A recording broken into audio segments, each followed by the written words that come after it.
Hello, everybody. Welcome to episode 5 of Talking Success. I'm Monty Wolf, and today I'm sitting down with Dr. Ralph Napolitano from the Bronx, New York. He is a chiropractor, fourth generation restaurant owner, and bringing the old school life lessons to social media. Dr. Ralph, how are you this morning? I am doing fantastic. And I hope everybody else, I hope you listen and I hope you're doing fantastic as well. Oh, it's a great morning, and I'm excited to start my day. And what a way to start it, chatting with you a little bit. Well, thanks for having me. This is. It's always nice to chat. It's always nice to talk and spread the ideas. Right, that's what it's all about. That is what it's all about. You know, you've got so many things going on. You know, you wear so many hats. Tell me, what does your entrepreneurial day look like? I mean, what's going on today? Well, today actually is almost like a little bit of a day off. What? But I will. Well, you know what? Here's the thing. I've been in the restaurant business. My family's restaurant business started. My great grandparents started our restaurant in 1927. Right in the same spot in the Bronx, New York. The real Little Italy of the Bronx. The real Little Italy of New York is in the Bronx. It's not in Manhattan. Remember that. In the Bronx. Always remember that. And it's been in my family for over 90 years, passed through 4 generations of my family. My brother Anthony is the chef. I worked there my whole life alongside my parents, my grandmother Ann. And it's really was a fun place to work. It's not really like, it's hard to call it a business or a job. When you really love what you do, you really go into your second home. All our family has been there for, family parties, gatherings. I mean, everything we've ever done has been inside the 4 walls of that restaurant. So it's been a little, it's good to go there. I never have a day where I say I don't want to go to the restaurant. And then 18 years ago, I decided to become a chiropractor. So I've been practicing chiropractic for 18 years. How did I get to the chiropractic? That's always the question. How'd you go from being this restaurant guy, like a neighborhood restaurant guy, to family stuff, to this chiropractic thing? I'll tell you some stuff probably you don't know. I was actually a baseball player. I was a high school, collegiate, semi-professional baseball player. And that's really what I wanted to do in my life. I wanted to play for the New York Yankees, even though I'm not a Yankee fan, but I wanted to play for the Yankees because George Steinbrenner, when he was the owner back in the 70s, 80s, he always overpaid for mediocre talent. So I said, I could be mediocre and get paid millions. So I wanted to play for the Yankees. That's funny. So yeah, and how I came to chiropractic is one of the customers in our restaurant was a chiropractor, and I was talking to him one day about I was having shoulder issues and knee problems and all these different things going on, and he told me, "Hey, why don't you come and see me? Let's check it out." And I was like, "Well, I don't have any back pain. I don't have any back problems." I didn't know much about chiropractic. I knew people went when they had back pain, and people always said it felt good. So I didn't have any negatives or positives about it. So I went to his office. I would try anything to get better, whatever. I'm not against anything. So went to his office and he started talking to me about how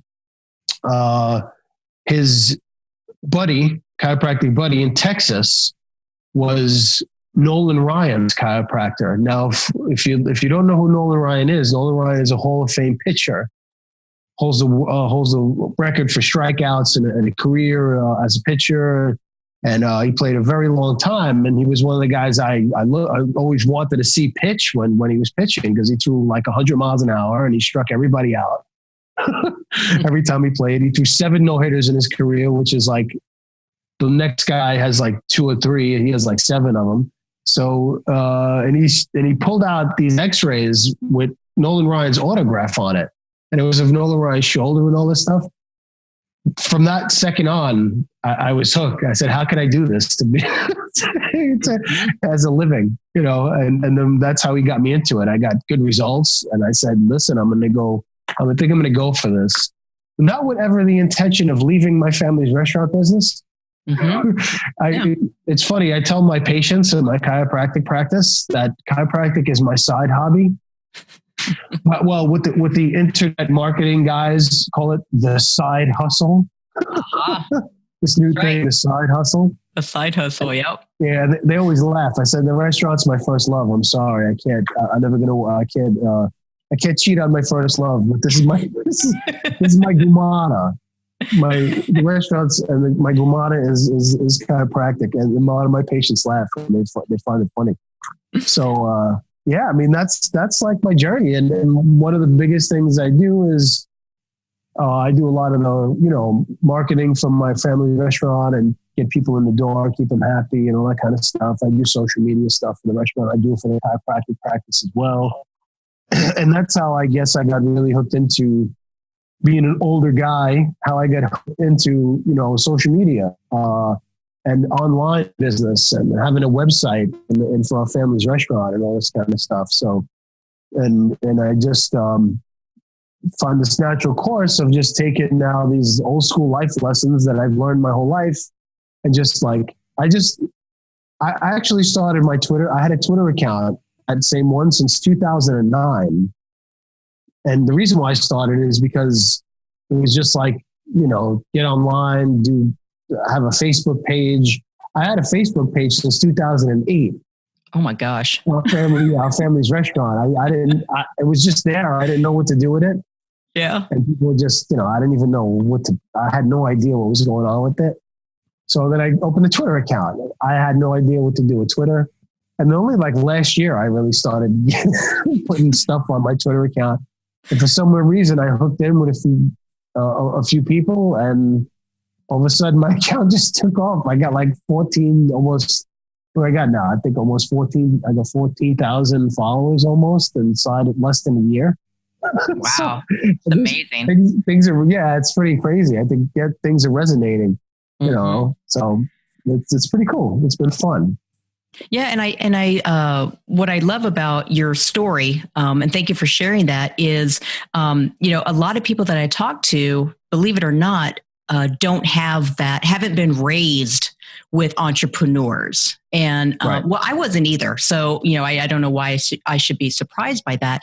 But you pretty much from birth, have been surrounded by business-minded people. I would imagine, is that, or in the business? Yeah.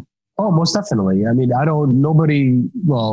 my parents, my brother, myself, my grandmother, my grandparents, no one's ever had a job outside of the restaurant business. No one's ever really, no one had a desk corporate job or anything like that. So they've always worked on their own, and they've always worked for themselves, and they always, so I don't know really any other way. I don't think I could ever, I would never survive like 5 minutes in a corporate setting in the corporate world. I would be like, this isn't, what are you doing?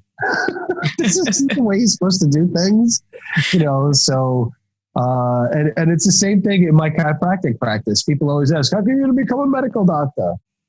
Because I would have got thrown out of medical school. I would have got thrown out of my residency because I would have been like, these are people you're taking care of. You don't treat people this way. So you're supposed to take care of them, not just drug them to death and watch them slowly die.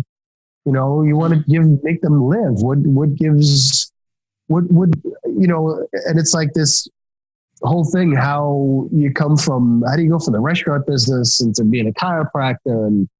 And to me, it's almost one and the same. It's about, one of my big mantras that you'll always hear me say on my Twitter account, I almost say it on a daily basis, is to add value to people's lives and to be of service.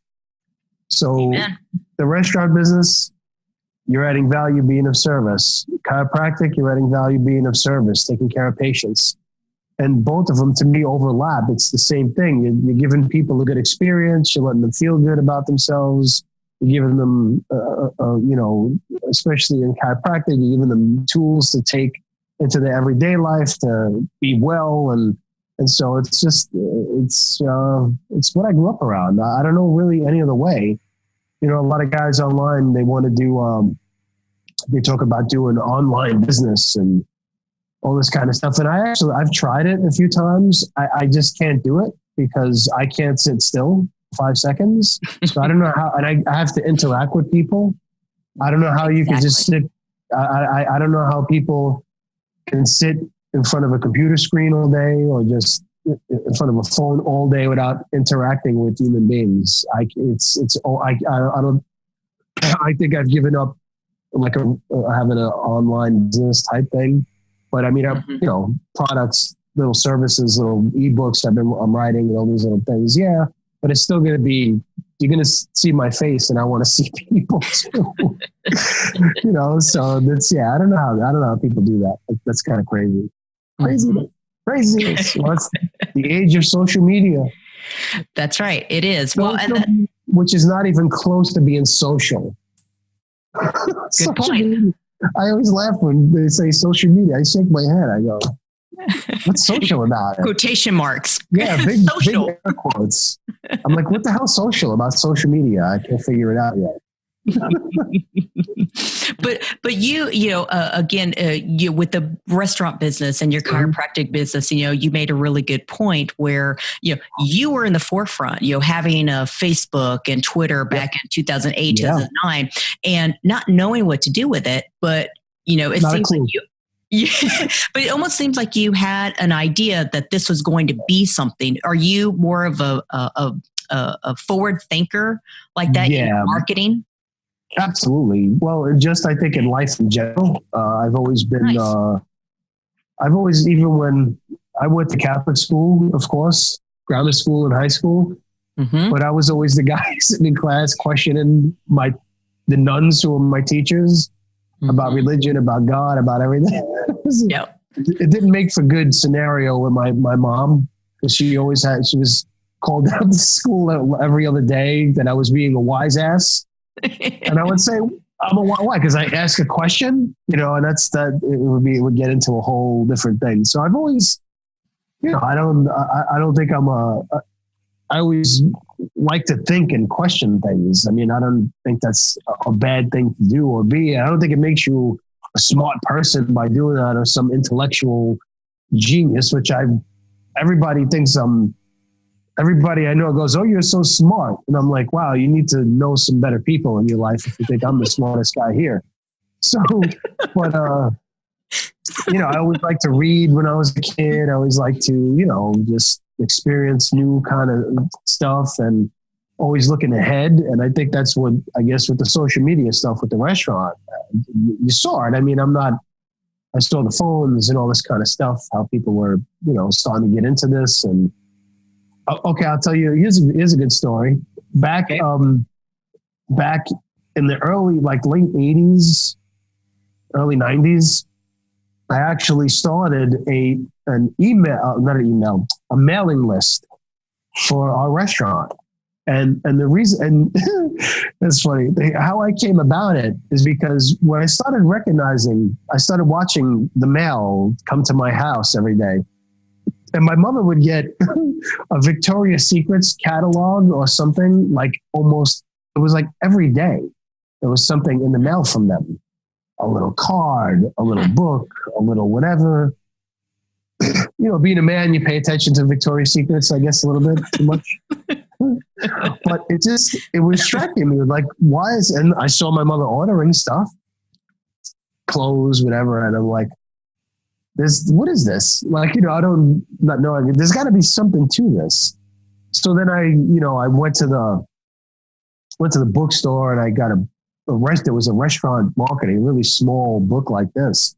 And they talked about like doing this, like a mailing list, put out a card on a table. So I printed out all these cards on my own computer.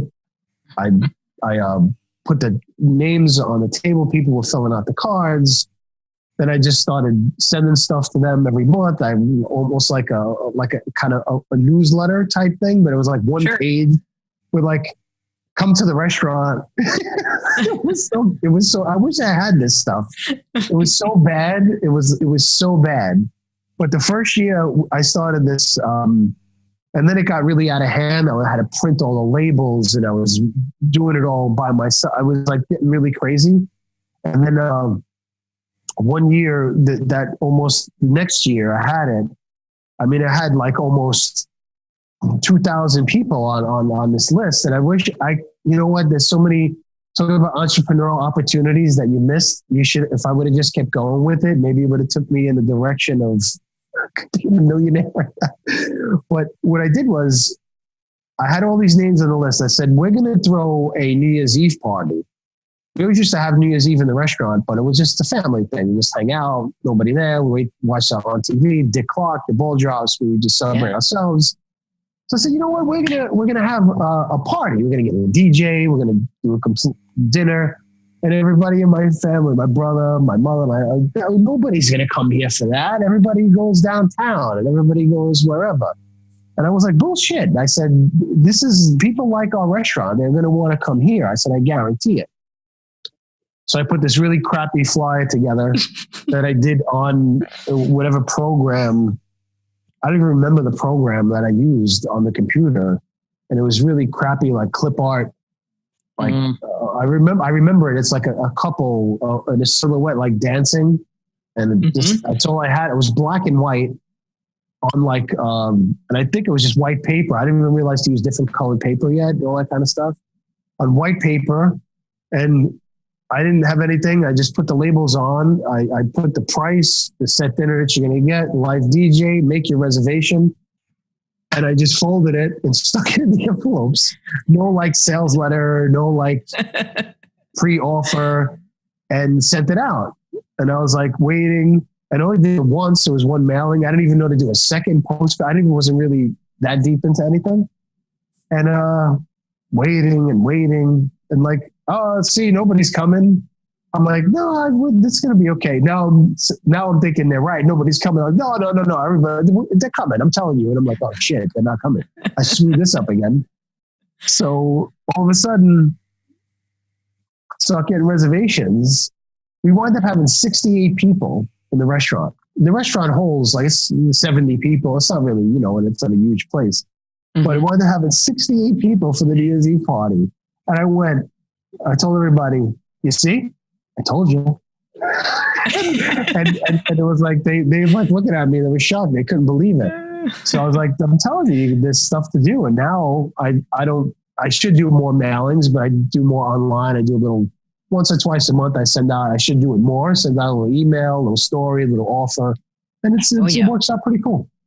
Well, what I love about that story is what so many entrepreneurs go through, where you're sitting there and in your head you're like, man, maybe this isn't going to work. And there's doubt, but to everybody else, you're like, it's going to work. Trust me, it's going to work. And so you have that, dual approach to anything that you do in the business. And I think that's just part of the course.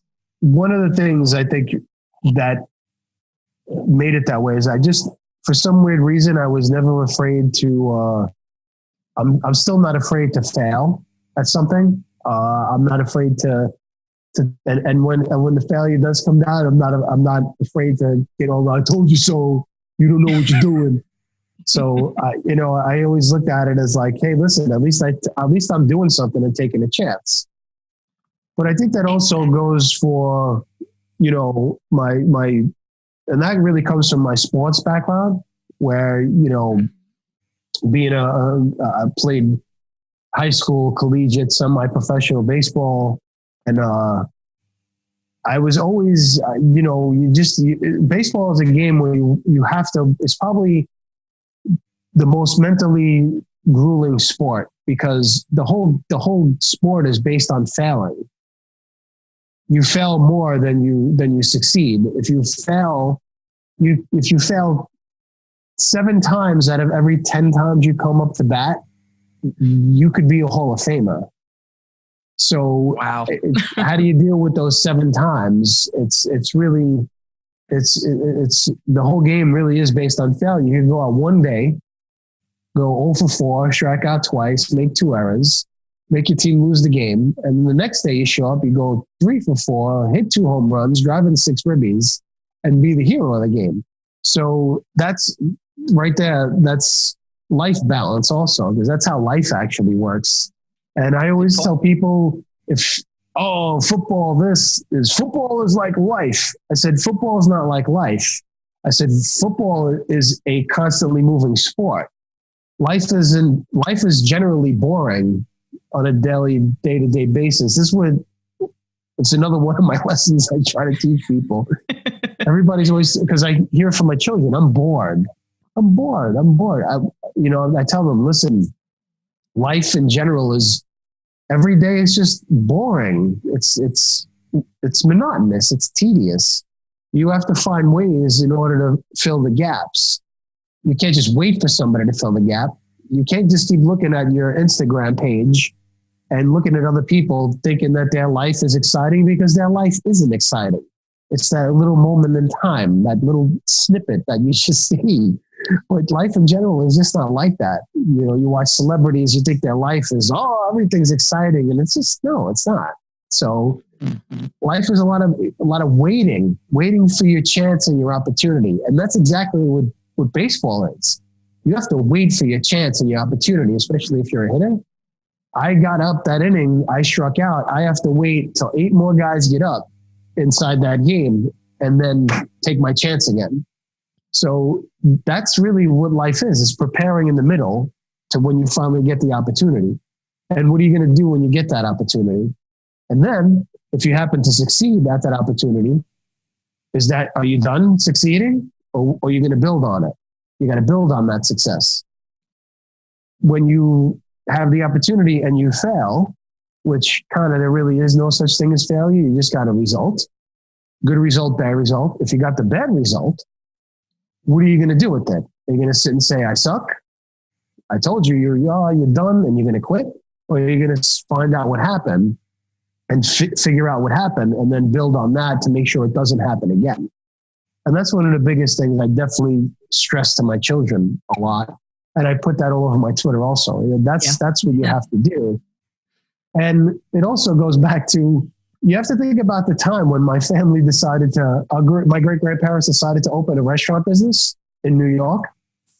1927, if you think about the time period, what was going on? Great Depression. Mm-hmm. Great Depression there was no money. Who starts a business in the Great Depression? A sicko. Good question, yeah. Right, a crazy person that does it. And I still say to myself, why did they decide to come now? Why did they decide to do it now? That's crazy at that time. And then Prohibition also. Not that many people they didn't pay attention to Prohibition, but it was still a restrictive time period, and yet it was restricted with the law. You couldn't sell alcohol, and then you couldn't, the Great Depression and its resilience. And I look at my family's history, you go through all those 90 years, there's ups and downs and economic downturns and things that are not in your control or whatever it is. And you just got to keep pushing forward, push through the obstacle, never run from it. And that's, what I learned from my family, just never run from the obstacle. You have to face it head on, figure it out. Don't panic, don't stress. How are you going to get through to the next thing? And that's really where, that's where the old school mental toughness comes in. Oh, absolutely. And, it's something that's missing today. I think it's very missing in our society today.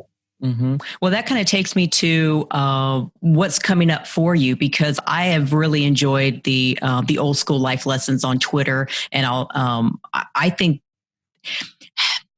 you hit on it. It used to be common sense. It right. used to be things that you just knew as you grew up. And no, I'm not taking anything away from you, but as you hear, it's like, yeah, that's so true. It resonates. So talk to me about what's coming up in the future. I mean, obviously you're not leaving your wife, the restaurant, no. but yeah, it's never going to happen. No. Am I seeing, the future kind of just, exploring more with the old school life lessons, or what? Yeah, absolutely. Well, look, when I fired up my Twitter, I really didn't have a plan or anything. I just felt like I wanted to just say stuff, and I feel like I just wanted to throw my voice in, and I'm always a guy who had an opinion and wanted to just get in there. I said, let me check out this Twitter, and I just started just putting stuff up on there. and there was no direction for it. So, but then, like you just said, it's like, I really wasn't talking about anything extraordinary. I don't think I have any. I mean, people constantly either email me or direct message me saying, your insights are amazing. And I'm like, oh, thank you. I mean, I appreciate that. And I'm like, and I shake my head after that. Amazing. Why? Because I had enough guts to say it. I mean, I don't know. It's, but again, living in this world and watching how my kids grow up, when, you're told that, be nice to everything and accept everything and you're special and you deserve whatever. And everybody gets the participation trophy and everybody gets, I'm like, what? And then everybody has this, and then all these young people are depressed and they're all committing suicides over nonsense, breakups of relationships, and they can't find a job and they can't whatever, and they don't socialize good with friends. And I'm like, this is madness. Where is our society gone? And I said, listen, I got to start talking. I feel like I need to talk about a lot of this stuff. And then I give, some people tell me, you should be a little bit more, have a little more sympathy. I said, no. I said, I think that's the problem. I think we're giving too much people sympathy, victim mindset, too many excuses. So that's not a good thing. Where now I'm taking this, actually doing a mindset seminar in November here in New York. So I decided to throw something I want to do, public speaking. So I decided this. I said one day, you know what? Screw it. I'm just going to rent a little hotel space, put a price on it. So far, I got about 20 people are actually going to come, which is like, to me, I'm like, who are going to pay to show up? I'm like, it's not free. I didn't do it for free. I'm like, wow, these people are going to show up. People are actually going to show up to pay to hear me say you should get your act together. But you know what? There are people who need a little bit of direction, and it's not a bad thing. Some people need a little shot of common sense to put them in the right direction, and there's nothing wrong with that. So that's one of the things doing the seminar. I recently fired up a YouTube channel because I tried the writing thing with the emails. I can't sit still. I'm not focused enough, I don't think, to sit still and write that way. I have an outline for a book about 12 old school life lessons from the real little Italy of New York.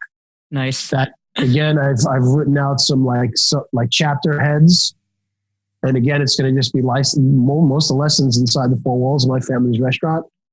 But again, it's like I feel I can't sit, so I write a lot of it in my book, and then I try to sit at the computer, and I can't do it. So now I think I'm going to start just talking and recording stuff, and maybe have somebody transcribe it. And I think that's why I fired up the YouTube channel, because I feel like my strength is better at talking to you, talking with you, and trying to interact that way.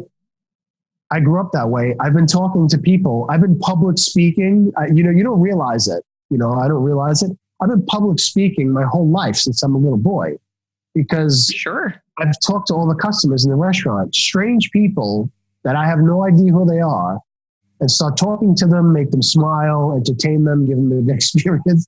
So I'm just halfway there. I need to just go on a stage now and just start talking to people. So, I mean, that's really the direction I'm heading in. And I still don't have an absolute thing. I don't know if people want like coaching. I don't know if, I'm thinking, bringing this into different companies and corporations. Maybe they need this kind of stuff. Even in the restaurant business, I see. Okay, when I talk about the restaurant business, my pet peeve, corporate restaurants, corporate style restaurants are the doing in of the restaurant business and industry. I understand there's, money opportunities and all these big big corporate restaurants make a lot of money and they attract a lot of, they have power and all this kind of stuff. But I walk into these restaurants sometimes and I sit there like this and just shaking my head. Mm-hmm. You walk into these restaurants and there's a desk. I feel like I'm walking into a doctor's office.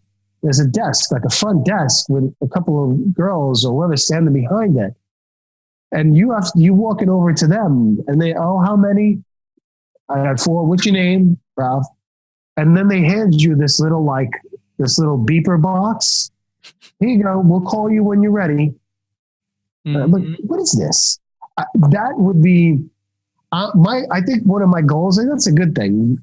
One of my goals is to try and get into these corporate restaurants and to eliminate that whole process. Eliminate it. I'm coming to eat in your restaurant. You're giving me a box. You mean you're not going to give me the courtesy to come find me wherever I am and say, sir, your table is ready. Please come right this way. I have to walk to you. No, that's bullshit. That's not service. That's bad service. Mm-hmm. But it's like what people start to accept, what they start to get used to. People are used to the fast food crap service. Mm-hmm. Walk in, give me my Big Mac. Here, good. Hey, here you go. You're number 5. And then, get your order. To me, little by little, it's like society is slowly shifting over to standards, like a new standard of service. And they think it's good service and it's being accepted. And then when you walk into my restaurant and I'm like, I talk to you and you sit down and I go, hey, how's everybody doing? So where are we coming from this evening? Are we celebrating anything tonight? And I didn't ask them if they want to drink or anything yet. And you get the younger people that are looking at you kind of weird and strange, like, why is this guy talking to us? you know, or whatever. Well, you get a group of women, they think you're hitting on. No, I'm not hitting on you. Sorry. Mm-hmm. Get over yourself. I'm not hitting on you. So, and some people, you see it. Sometimes people, they're very strange. They don't understand the level of real service that needs to be implemented in, Mm-hmm.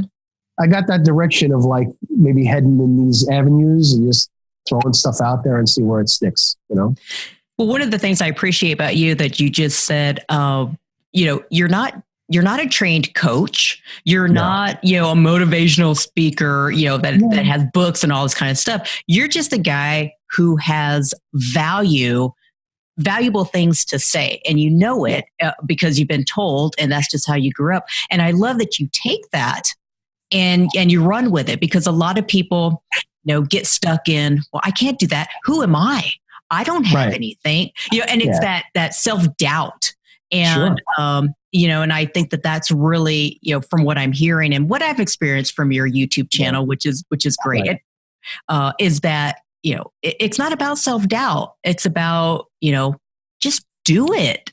Right. Take an action. Just if you have an idea, just put it out there.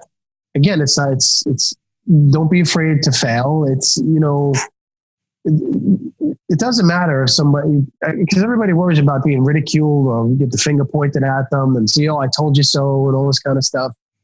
You have to realize the critics in general, the reason why they're critics is because they're good at being a critic. They have no experience trying to actually produce or create anything.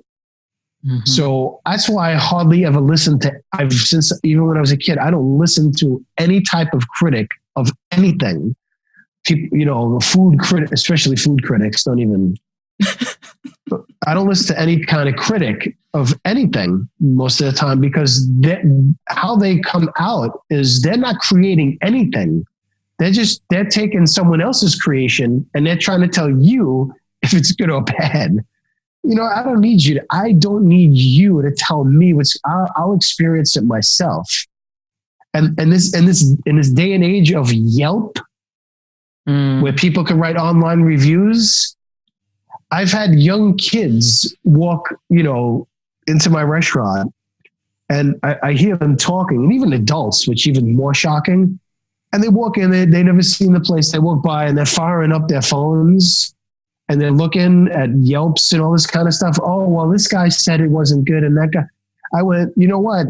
If you're going to live your life by letting someone tell you how you should experience it, you are an asshole, period. I think that's my next tweet. If you really do, you got to be stupid. The way you're going to add value to your own life is by going and experiencing it. You know what? That guy's telling me it's bad. You know what? Let me go see how bad it is. Even if it is, go see how bad it is. Get the experience. Stop reading books. You know, the movie, Good Will Hunting. Yes. Good Will Hunting. It's one of my favorite movies because it brings back to this when Robin Williams was telling the kid, and because he could rattle off anything from a book. He's so smart. He can rattle off anything from a book. Oh yeah, this and that, and this book and that, thinking he's so worldly. And then when Robin Williams told him, he goes, you know something, you're just a little punk. You ain't shit. He goes, because you know why? You ain't never been in love. You ain't never experienced this. You ain't never did this. And it's true. All you've done is read about it, and you never decided to take a chance to actually do the thing that you read about. So go take the chance. And that's, I don't really know any other way. I wish I would have did this 10 years ago, getting into the online stuff instead of maybe I'd be in a different place right now. Or maybe I'd be banned off the internet. Who knows? That's right. Especially today, everybody's so sensitive to every word. I mean, give me a break. I mean, come on, where's your backbone? Whatever, what, all kidding aside, I always say this. I was taught when I was a kid, sticks and stones may break my bones, but names will never harm me. It's Amen. Like, we flip that. It's like every word now is harmful to your psyche. Oh my God, I need a safe space. I hear about this craziness, safe spaces. So there I go with that. That's how you learn, by being offended, by being put to the test of your nerves and your will, and it shows who you really are as a person. I tell my kids, listen, I go, they're teenagers. My daughter's 15 and a 13-year-old daughter, and my son is 12. And, I remember being that age and wanted to be liked by everyone and everybody to be a friend and all this kind of stuff. Well, I wasn't really like that. I had my friends. If you didn't like me, even then, good for you. I don't care. One less person to deal with in life. But I tell them, I go, look, don't get crazy if somebody, is talking shit about you or doesn't really want to be your friend. On to the next one. You have a whole life to live. You're going to meet plenty of people who have your thinking. That's who you want to seek out anyway. People have your mindset, the way you think, especially the people who are close to you. I tell them, listen, I go, you could be the best tasting slice of pizza that was ever cooked, the best in the world, but there's always going to be someone who just doesn't like pizza. Doesn't matter how good it tastes. So don't be offended if somebody doesn't like you. You shrug it off. Good. Bye. And you tell them bye.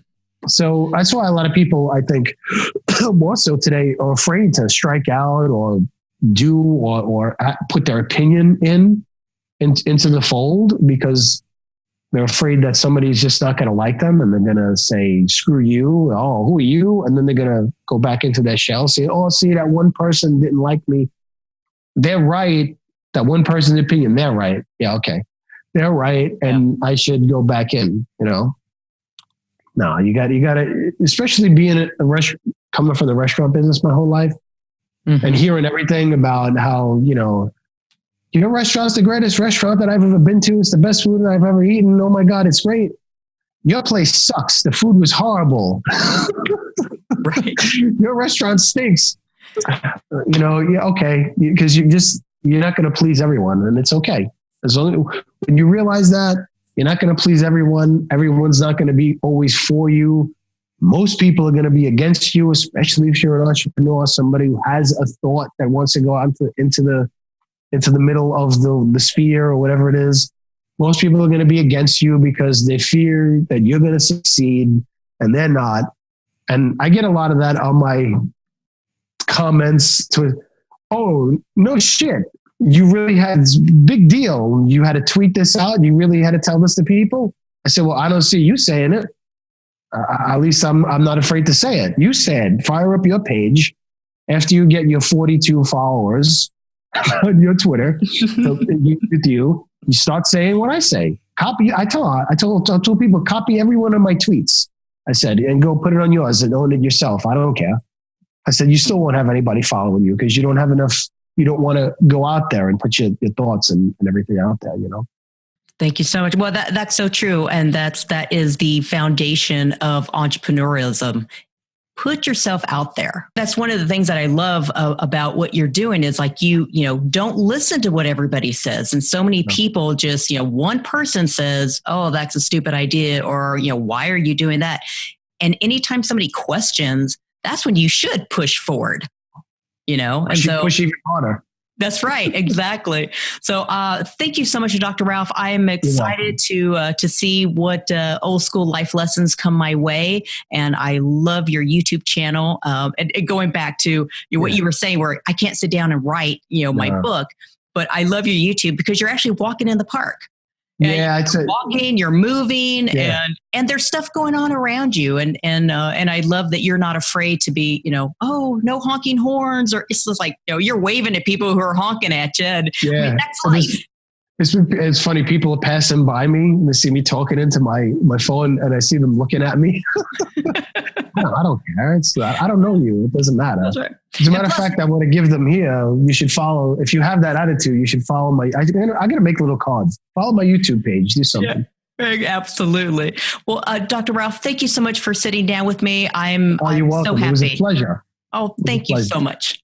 I always close with this. I always say this to people, even in my restaurant all the time. I go, if you were listening to this and you listen all the way through, I want to say thank you. And I appreciate it because you could have chose to be anywhere you want at this moment, listening to this podcast or doing something else. And you chose to spend this little, hour or so with us, and especially with me listening. And I truly, truly appreciate that. I thank you so much. Great way to end. Thank you, Dr. Ralph. You're very welcome. See you soon. You bet.